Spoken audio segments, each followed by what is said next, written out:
Welcome back, gang. This is part 6 of our Dead Space 2 hardcore walkthrough. Myself doing commentary and Solid Unforgiven doing the gameplay. Right now, as you can see, we are getting pretty close to the Unitologist Church.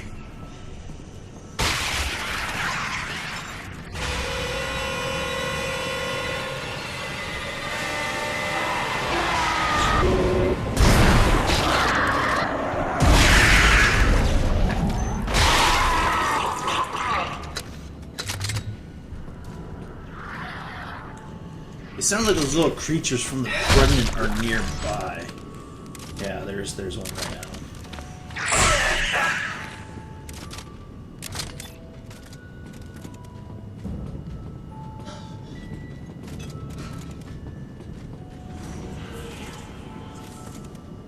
Gotta love the hallucination whispers going on in the background.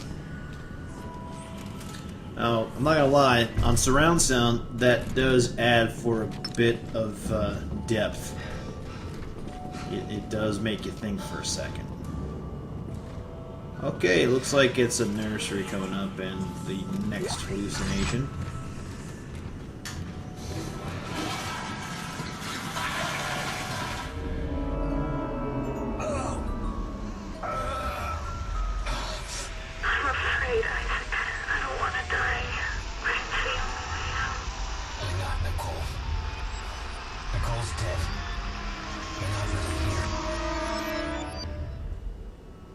Notice how it went from horse to skull to the marker. Nice touch.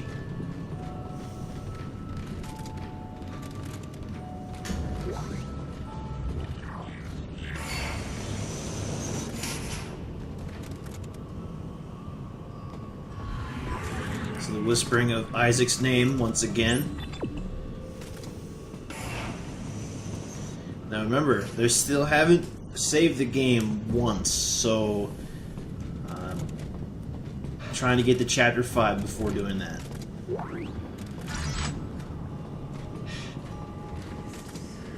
Now, there's a lot of commentaries and walkthroughs for Dead Space 2. A lot of them like to hold their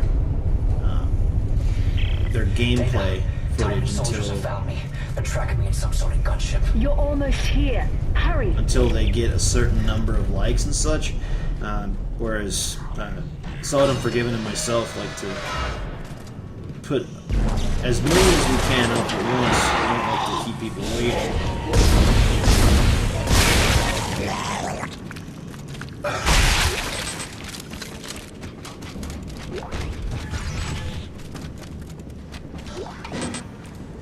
Right now we're starting to encounter the inventory space problems. The next inventory upgrade can't get here quick enough. Okay, so down the elevator we go. Yeah, notice the trap door at the top there. That usually means some type of necromorph might break through the top there. I believe at this point we're actually getting really close to the church. There's a save area right there. Not touching that yet.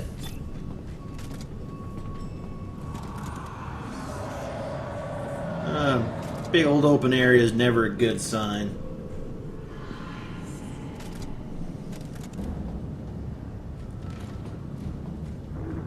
Tell you one thing, when you play the game late at night, I tend to keep my surround sound off at night because I don't want to disturb my neighbors in my apartment complex.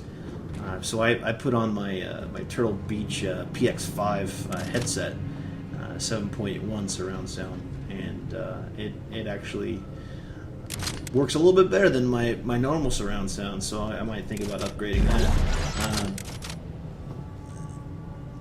You can actually hear every individual noise on those on that headset. So it's actually a really good one to get if you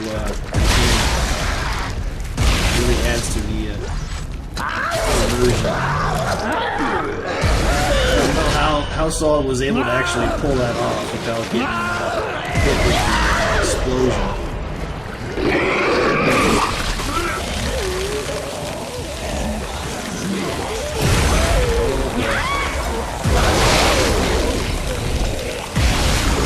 Oh boy.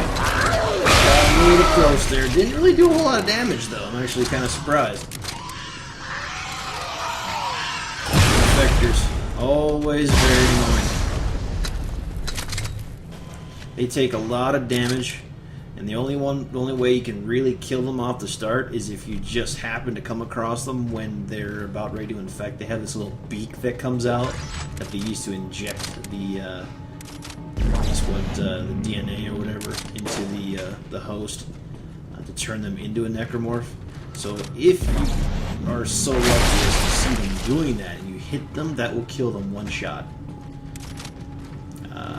This definitely looks like the entrance to the church, as you can see from all the candles, and looks like scripture and drawings on the wall. The Unitologists strike me as more of a fanatic group.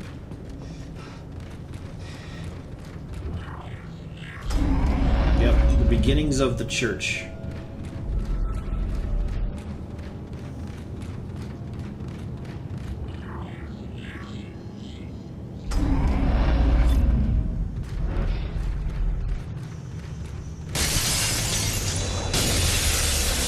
Alright, so that gunship's following us. It's Timon! He's found you! Into the church, hurry!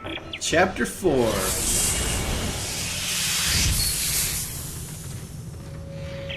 Dana, the Church of Unitology? Why here? It's one of the few places on Titan Station that Timon can't monitor. Separation of church and state. No, Dana, we shouldn't be in here. This is the last place we want to be right now. Isaac! My brother died trying to rescue you. This is important. Yeah, so... This will work. I'm in a safe room at the top of the church. Meet me there, if okay? you didn't already figure it out, the guy that saved you at the beginning of the game is actually the character from Dead Space Ignition, the DLC pack that is kind of like a prequel to the events on the Sprawl. The guy that was trying to rescue you at the beginning, that gets hit by a infector and turns into a slasher himself, was the main character of Ignition. That would be Dana, who's the woman that keeps giving you instructions on where to go, would be her brother. So naturally she probably has some animosity towards you because her brother died trying to save you.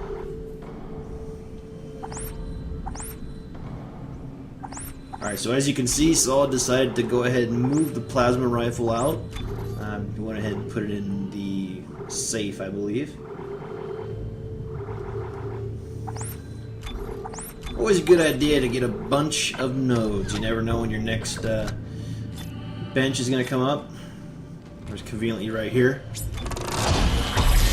And, always good to upgrade your stuff. Gets you a little bit more of an edge. Looks like there's only one upgrade right now on the rig. So you need about 4 at minimum to get the damage resistance up. It's actually damage induced by TKs. So a little bit more upgrades for the stasis module. Always a good idea. We got a couple of upgrades to the agility plasma cutter.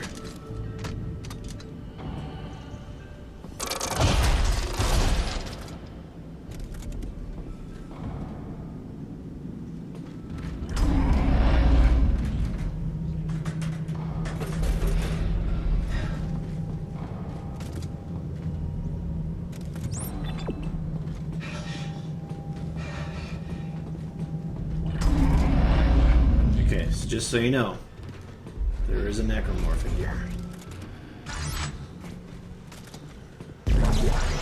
Another power.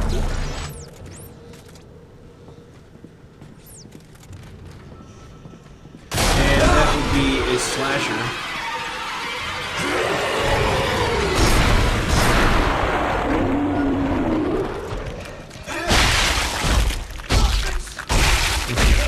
Hearing Isaac screaming at the thing as he's stomping on it.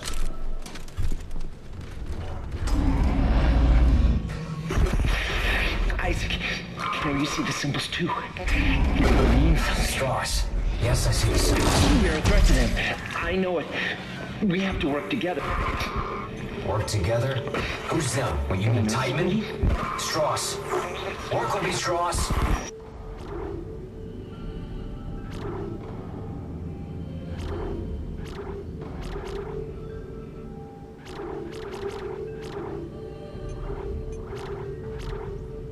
Okay, one more upgrade to the rig.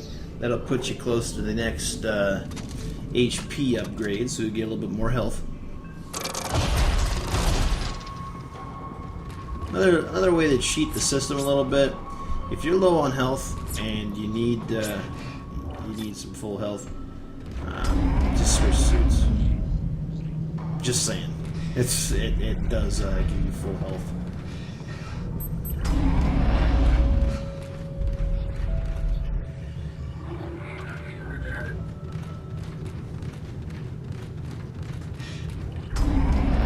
I think Solid and myself are in agreement this is our least favorite area in the game.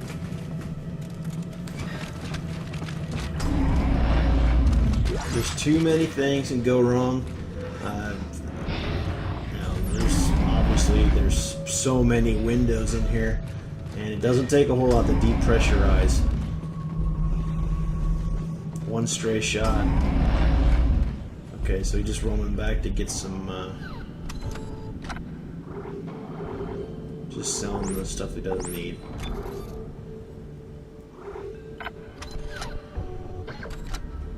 Always good to vendor the stuff if you can. Just dropping stuff's not going to get you anything off of it. You know, a couple. Obviously, if you need it right away, probably the best thing to do. But if you can, just take it to the store, sell it. Gives you that much more credits you can use later on.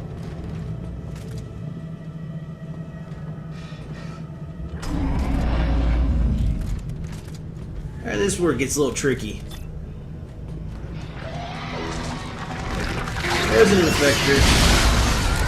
You see what I mean?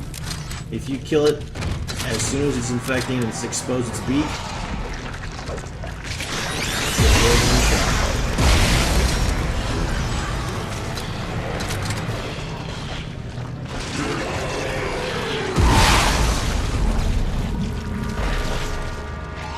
so you can see what the upgrades on the force gun have done.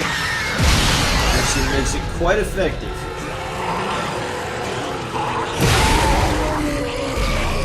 You can see why this is Solid's favorite gun. This wrecks absolute havoc with this thing.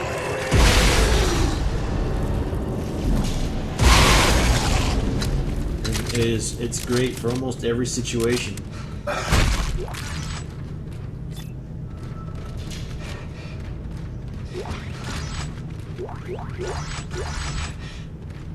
Lots of loot.